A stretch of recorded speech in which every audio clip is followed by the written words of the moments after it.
এবং সেই সঙ্গে 8ই আগস্ট একটা মহা মিছিলের আয়োজন করা হয়েছে। এই ভাষা দিবস কথাটার অর্থ হচ্ছে আমরা বাঙালি, বাংলা ভাষা আমাদের মাতৃভাষা।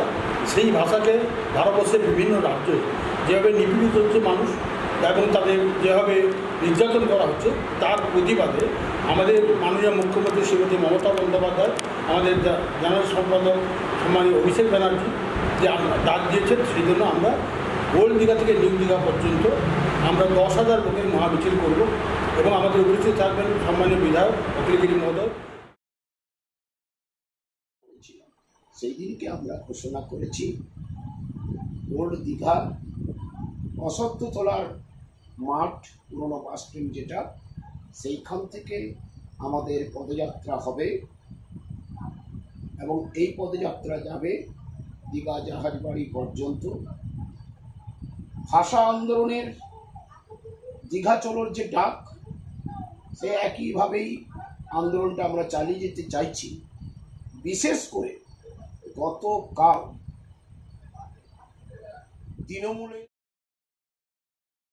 উপর যেভাবে একটা অত্যাচার অবিচার নেমে আসছে গোটা ভারতবর্ষে বিজেপি শাসিত রাজ্যগুলিতে এবং বাঙালিদেরকে বিভিন্নভাবে পর্যদস্ত করা হচ্ছে, এতে আমরা বাঙালিরা সবাই অপমানিত। আমরা এর জন্য প্রতিবাদ মিছিল আমাদের মাননীয় মুখ্যমন্ত্রী ঘোষণা করেছিলেন এবং আমাদের নেতৃত্ব অখিলগিরির নেতৃত্বে আমরা 8ই আগস্ট আমরা এই ভাষা আন্দোলন শুরু করছি। আমাদের দীঘা থেকে আমরা নিউ দীঘা পর্যন্ত ভাষা আন্দোলনের জন্য আমরা একটা মিছিল করছি। আমার যেটা আশা, এই মিছিলটা মহামিছিলে পরিণত হবে। গোটা রামনগর ব্লকের সর্বস্তরের তৃণমূল কংগ্রেস কর্মী এবং অনেক বাঙালি সাধারণ মানুষ তারা কিন্তু উদ্বেলিত।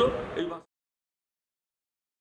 প্রত্যেকটা রাজ্যে বাঙালিদের উপরে যে আক্রমণ নেমে আসছে তার প্রতিবাদ জানিয়ে আমরা রাস্তায় নামছি। দরকার প্রয়োজনে আমরা দিল্লিতে ধর্ণা দেব এবং এর প্রতিবাদে বাঙালিদের অপমান, বাংলার অপমান, এটা আমরা মেনে নিতে পারি না। আমাদের নেত্রী মমতা বন্দ্যোপাধ্যায় মেনে নিতে পারেন না এবং আমাদের আদর্শ, যে নীতি আদর্শকে আমরা অনুসরণ করে চলি, সেই নীতি আদর্শ বাঙালিদের বা অন্য কোনো ধর্মের বা সম্প্রদায়ের মানুষের প্রতি এই নীতি আদর্শ আমরা বিশ্বাসী নয়। সুতরাং আমরা মিছিল 8ই আগস্ট দীঘার জগন্নাথের শহরে আমরা বড় আকারের মিছিল করছি, মহামিছিলে পরিণত হবে এবং আগামী দিনে আমি বলতে চাই, যারা বাঙালির উপরে এইরকম আক্রমণ করছেন তাদের বিরুদ্ধে প্রয়োজনে আমরা দিল্লি যাব।